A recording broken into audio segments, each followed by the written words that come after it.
Hello everyone, कैसे हैं आप सभी। दृष्टि के इस ऑनलाइन प्लेटफॉर्म में एक बार फिर से आपका स्वागत है। जैसा कि आप सभी जानते हैं कि हमारी आज की क्लास नेट जेआरएफ भूगोल विषय से संबंधित है। भूगोल विषय से कैसे, यदि आप नेट क्वालिफाई करना चाहते हैं या आप जेआरएफ क्वालिफाई करना चाहते हैं, आप जूनियर रिसर्च फेलोशिप को चाहते हैं, आप अपने विषय में पोस्ट ग्रेजुएशन के बाद शोध करना चाहते हैं, यानी यदि आपने भूगोल विषय को चयनित किया है या आपने भूगोल विषय का चयन किया है, आप इस विषय में आगे शोध करना चाहते हैं, तो इसके लिए जरूरी है कि आप यूजीसी की नेट परीक्षा को, जेआरएफ परीक्षा को उत्तीर्ण करें, जिसमें आपको अपने विषय के बारे में ठीक से जानकारी होनी चाहिए, क्योंकि ये स्नातकोत्तर विषय में, यानी आपका भूगोल विषय जिसे आपने किसी पोस्ट ग्रेजुएशन लेवल पर पढ़ा है, इसी पर आधारित यह परीक्षा होती है और इसी के कट ऑफ मार्क्स के आधार पर आपको चयनित किया जाता है कि आपने जेआरएफ क्वालिफाई किया है या नहीं, या आप असिस्टेंट प्रोफेसर के लिए क्वालिफाई हुए हैं या नहीं। ठीक है, तो एक सामान्य सा हम खाका देख लेते हैं कि ये प्रश्न पत्र कैसे आते हैं या यह परीक्षा कैसे होती है। यदि हम इस परीक्षा के बारे में बात करें तो इसमें 2 पेपर होते हैं। पहला पेपर होता है सामान्य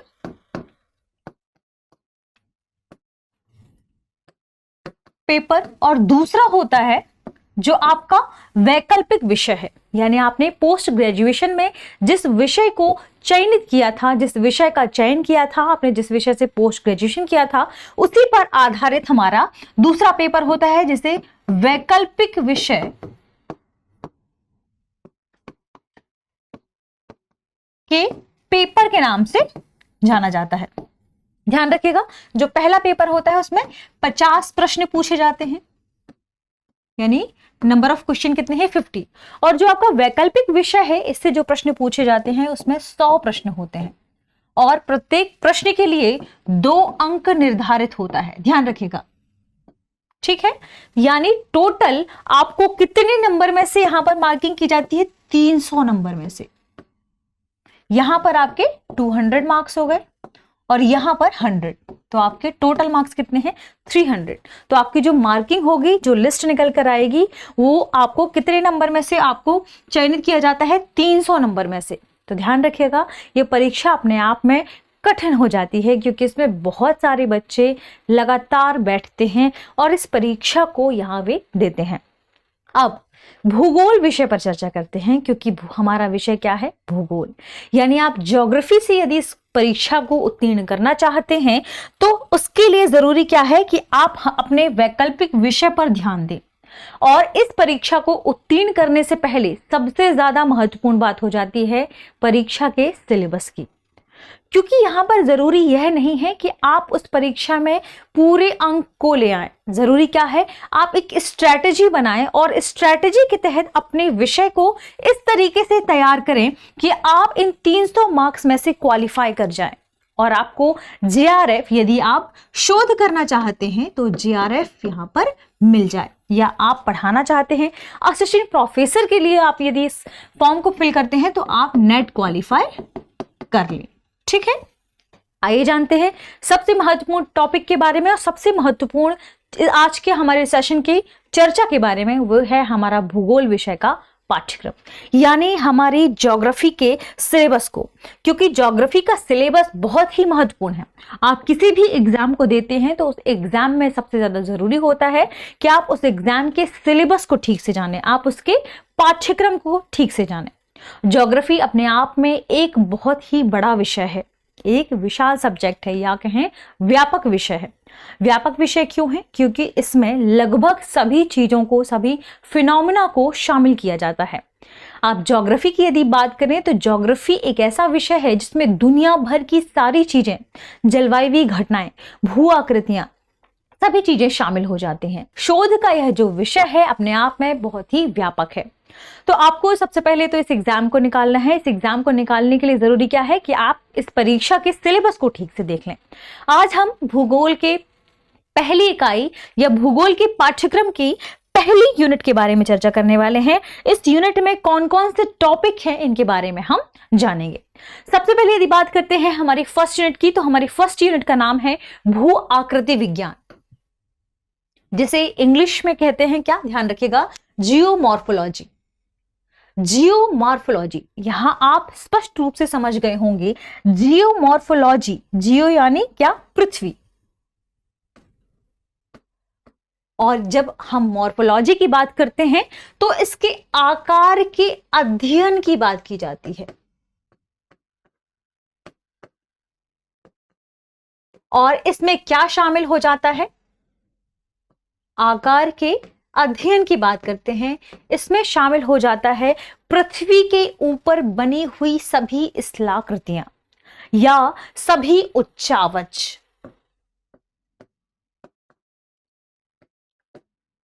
तो पृथ्वी के ऊपर जितने भी उच्चावच हैं, चाहे वे महाद्वीप हो, महासागर हो, पर्वत हो, पठार हो, मैदान हो, भ्रंश घाटियां हो, इन सभी के बारे में जब हम अध्ययन करते हैं तो इसे कहते हैं जियोमॉर्फोलॉजी।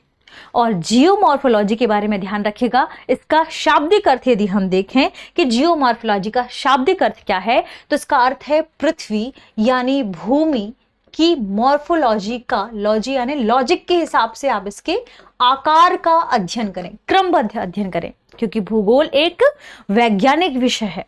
वैज्ञानिक यानी तर्क के आधार पर आपको साबित करना होता है कि कोई भी चीज यह है तो ऐसा क्यों है। यहां पर हम जानेंगे पृथ्वी की आकृति के बारे में। पृथ्वी की आकृति हमने अभी चर्चा की, किनके बारे में, उच्चावचों के बारे में जानेंगे। हम जानेंगे कि पृथ्वी में कितने प्रकार के उच्चावच हैं, यानी हम महाद्वीप, महासागर, इसके अलावा पृथ्वी की सतह की यदि बात करें तो पृथ्वी की सतह में पर्वत, पठार, मैदान, भ्रंश घाटी, इन सभी के बारे में डिटेल से चर्चा करेंगे, डिटेल से इसके बारे में जानेंगे कि आखिर इनका निर्माण कैसे होता है। जैसे कि आपने इस यूनिट में भी देखा, स्पेसिफिक टॉपिक मेंशन है इसमें टॉपिक है महाद्वीपीय प्रवाह। और महाद्वीपीय प्रवाह को समझने के लिए यह भी तो जरूरी है कि आखिर यह महाद्वीप क्या है, पृथ्वी में महाद्वीप कहां से बने या कैसे आए। तो इसके पहले हमें जानना जरूरी है, पृथ्वी के युग के बारे में जानेंगे हम कि पृथ्वी की आयु क्या है। हम इस पूरी क्लास में डिटेल से चर्चा करेंगे पृथ्वी के बारे में, भू आकृति विज्ञान के बारे में डिटेल से जानेंगे, महाद्वीपीय प्रवाह के बारे में।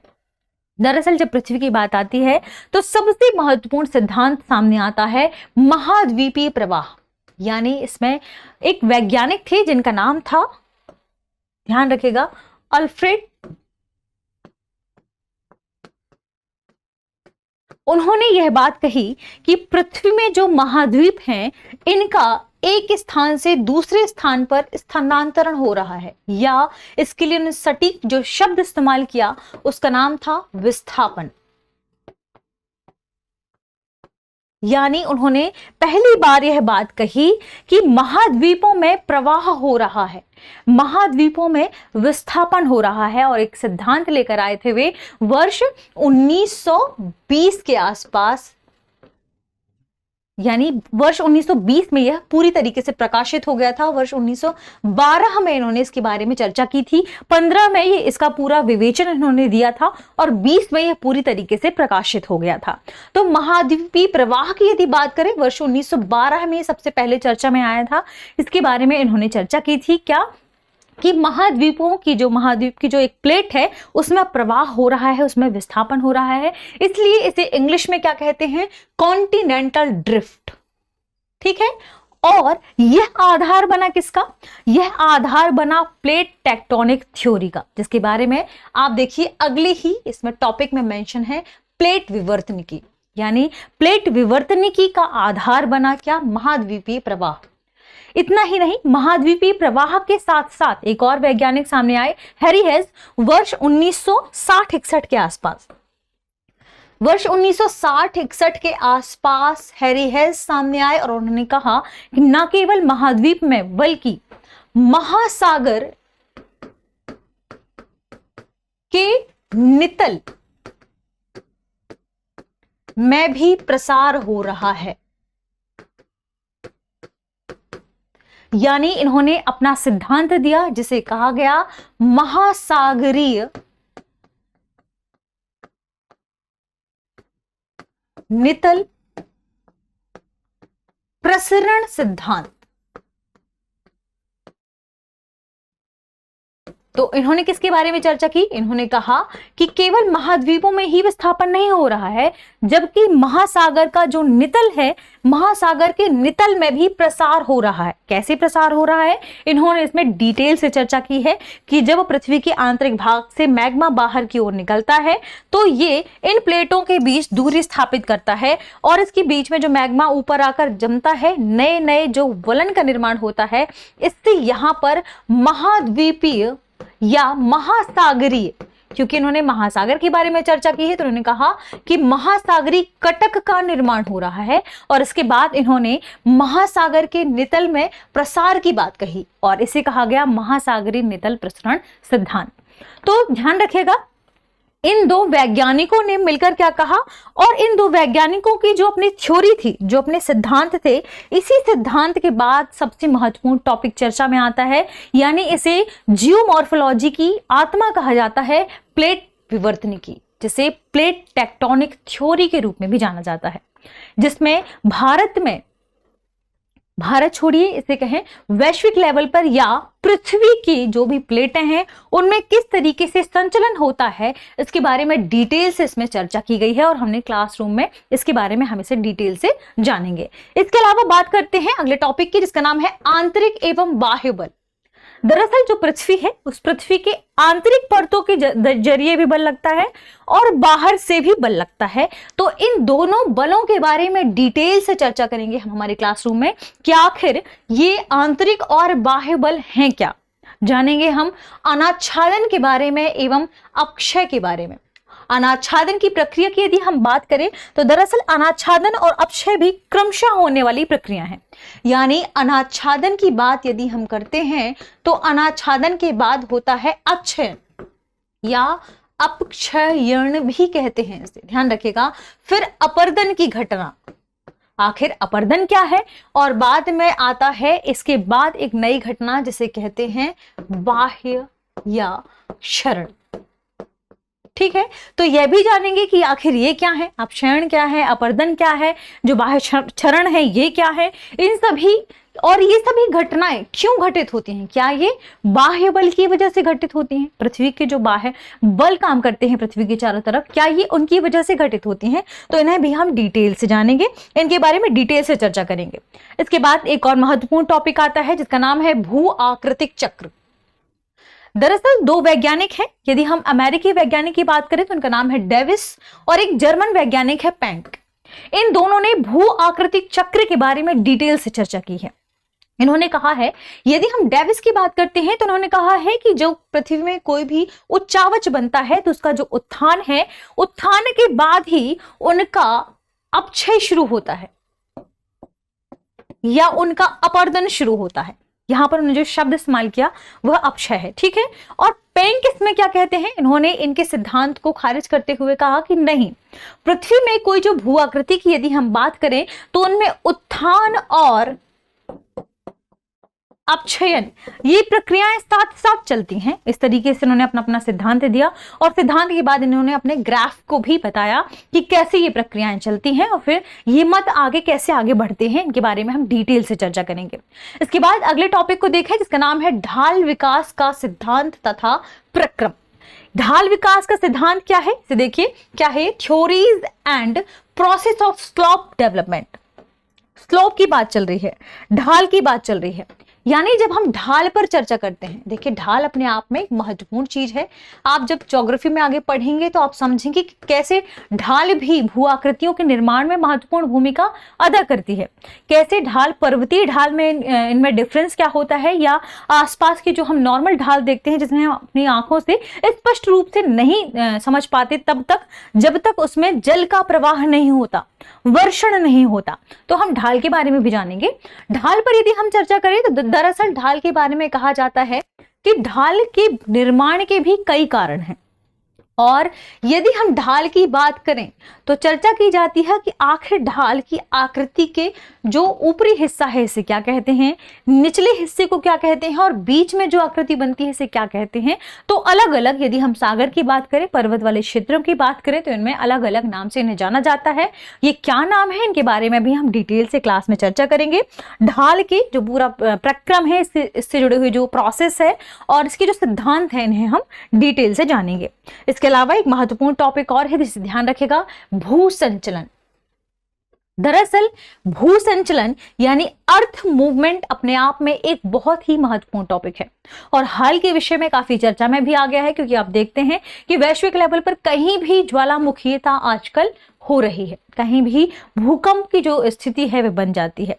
ऐसे में जो भू संचलन टॉपिक है अपने आप में महत्वपूर्ण हो जाता है, जिसके अंतर्गत हम भूकंपनीयता के बारे में जानेंगे, हम जानेंगे वलन के बारे में, भ्रंश के बारे में तथा ज्वालामुखीयता के बारे में कि आखिर ये है क्या, भूकंप क्या होते हैं, इनमें कौन कौन सी वेव्स होती हैं। हम सभी जानते हैं PS और L वेव्स के बारे में चर्चा की जाती है, क्योंकि आपने पोस्ट ग्रेजुएशन में इनके बारे में पढ़ा भी होगा, तो आपको पता होगा कि ये वेव्स क्या होती हैं और कैसे कार्य करती हैं। ठीक है, वलन के बारे में जानेंगे, जो भी विशाल बड़े बड़े वलित पर्वत बने हैं इनका निर्माण कैसे हुआ है, भ्रंश घाटियों का निर्माण कैसे हुआ है इसके बारे में जानेंगे। ज्वालामुखीयता के बारे में कि आखिर ज्वालामुखीयता क्या है, ऐसी कौन सी घटना है या पृथ्वी के आंतरिक भागों में ऐसी कौन सी घटना घटित होती है जिसके बाद ज्वालामुखीयता देखने को मिलती है। ज्वालामुखीयता के क्रम में यह भी जानेंगे कि ज्वालामुखी आकृतियों का निर्माण कैसे होता है और इनकी आकृतियों के निर्माण का कारण क्या है। वैश्विक लेवल पर भूकंप से संबंधित जो जोन है उनके बारे में हम जानेंगे, यानी जब हम भू आकृतिक संकट के बारे में जानेंगे और समझेंगे स्थल निर्माण घटना को, क्योंकि आप इसे समझिए, यदि हम बात करें स्थल निर्माण घटना और भू आकृतिक संकट तो ये कहीं ना कहीं एक जैसे प्रतीत होते हैं, क्योंकि जब ज्वालामुखीयता की घटना घटित होती है तो मैग्मा बाहर की ओर निकलता है, इससे नई भू आकृति का निर्माण होता है, लेकिन कई बार आसपास तबाही का मंजर भी बन जाता है। भूकंप की स्थिति यदि हम देखें तो उच्चावच की वजह से, उभार की वजह से हो सकता है पठार का निर्माण हो जाए, लेकिन भूकंप से आसपास की स्थलाकृतियां यहां पर खराब भी हो जाती हैं, यानी उनमें अपक्षय भी देखने को मिलता है। ऐसे में ये स्थल निर्माण की घटना के साथ साथ भू आकृतिक संकट के भी कारण हैं। तो हम भूकंप से संबंधित जो भी जोन है उनके बारे में चर्चा करेंगे। विश्व लेवल पर या वैश्विक लेवल पर भूकंप से जुड़े हुए जो स्थान है या भूकंप प्रभावी क्षेत्र है उनके बारे में चर्चा करेंगे। हम डिटेल से चर्चा करेंगे ज्वालामुखी से प्रभावित क्षेत्रों के बारे में, इनके प्रमुख कारणों की पड़ताल करेंगे और जानेंगे कि इनसे कैसे बचा जा सकता है, यानी इनके प्रभाव को कैसे कम किया जा सकता है। साथ में यह भी जानेंगे कि भूस्खलन क्या है। तो अमूमन हम भूस्खलन के लिए समझते हैं क्या कि जो पर्वत या आसपास की कोई भी ऐसी घाटी है जिसमें अचानक से क्या होता है, गिरावट आ जाती है उससे, या शैलों के टूटने से शैलों के टुकड़े नीचे टूटकर गिर जाते हैं, तो हमें भूस्खलन के रूप में जानते हैं। और जब ये घटना कहाँ होती है, हिमाच्छादित क्षेत्रों में, और जब वहां से हिम के टुकड़े टूटकर नीचे गिरने लगते हैं तो इन्हें हिमस्खलन कहते हैं। तो आखिर ये घटनाएं भी क्यों घटित होती हैं इनके बारे में जानेंगे, और इन घटनाओं के इस समय अत्यधिक प्रभावित होने के या अत्यधिक दिखाई देने के प्रमुख कारण क्या है इनके बारे में भी हम डिटेल से समझेंगे। चूंकि हमारा सिलेबस कहता है कि हमें इन विषयों के बारे में ठीक से जानना है, हमें ठीक से जानना है कि डेविस का नियम क्या है, पेंक का नियम क्या है, हमें ठीक से समझना है कि आखिर ढाल क्या है, हमें जानना होगा कि महाद्वीपीय विस्थापन सिद्धांत या सागर नितल प्रसरण सिद्धांत क्या है, इन्हें किसने दिया और ये कैसे प्लेट टेक्टोनिक सिद्धांत के पूर्वगामी के रूप में कार्य कर रहे थे। फिर बाद में आगे आया प्लेट टेक्टोनिक सिद्धांत। और ध्यान रखिएगा ये सभी सिद्धांत अपने आप में भू आकृति विज्ञान में बहुत ही महत्वपूर्ण भूमिका निभाते हैं, क्योंकि पृथ्वी में जितनी भी आकृतियां या स्थलाकृतियां पाई जाती हैं ये कहीं ना कहीं इनसे जुड़े हुए हैं। यदि हम प्लेट विवर्तनिकी के बारे में भी बात करते हैं तो प्लेट विवर्तनिकी भी दरअसल कई प्रकार की होती है। कैसे कई प्रकार की? जब हम बात करें प्लेट विवर्तनिकी की तो इसमें ये 3 टाइप से हमें देखने को मिलता है, अपसारी, ठीक है, अभिसारी और अभिसारी के साथ साथ समानांतर। जैसे प्लेट सिद्धांत, जिसे अभिसारी प्लेट सिद्धांत या विवर्तनिकी, ध्यान रखिएगा, प्लेट विवर्तनिकी या संचलन। तो जो प्लेट टेक्टोनिक सिद्धांत है वह तीन तरीके से होता है। कैसे? अपसारी प्लेट टेक्टोनिक सिद्धांत, या कहें अपसारी प्लेट विवर्तनिकी, दूसरा है अभिसारी प्लेट विवर्तनिकी और तीसरा है समानांतर प्लेट विवर्तनिकी। ये भी अलग अलग प्रकार से कैसे कार्य करते हैं। अपसारी को दरअसल क्या कहते हैं? अभिसारी के 3 टाइप होते हैं, महासागरी, महासागरी, महाद्वीपीय, महाद्वीपीय प्लेट विवर्तनिकी, महासागरी और महाद्वीपीय प्लेट विवर्तनिकी। तो इनके बारे में हम डिटेल से चर्चा करेंगे हमारे क्लासरूम में। आज हमने चर्चा की है किसके बारे में? केवल यूनिट 1 के बारे में। ऐसे ही हम इससे जुड़े हुए जो भी यूनिट्स हैं हमारी, उन सभी इकाइयों के बारे में अलग अलग वीडियो लेकर आएंगे और उन पर चर्चा करेंगे कि आखिर ये टॉपिक हमारे लिए महत्वपूर्ण क्यों है और इन टॉपिक को हमें कैसे पढ़ना है। तो आज के वीडियो में इतना ही, मिलते हैं हमारे अगले वीडियो में, तब तक के लिए शुक्रिया।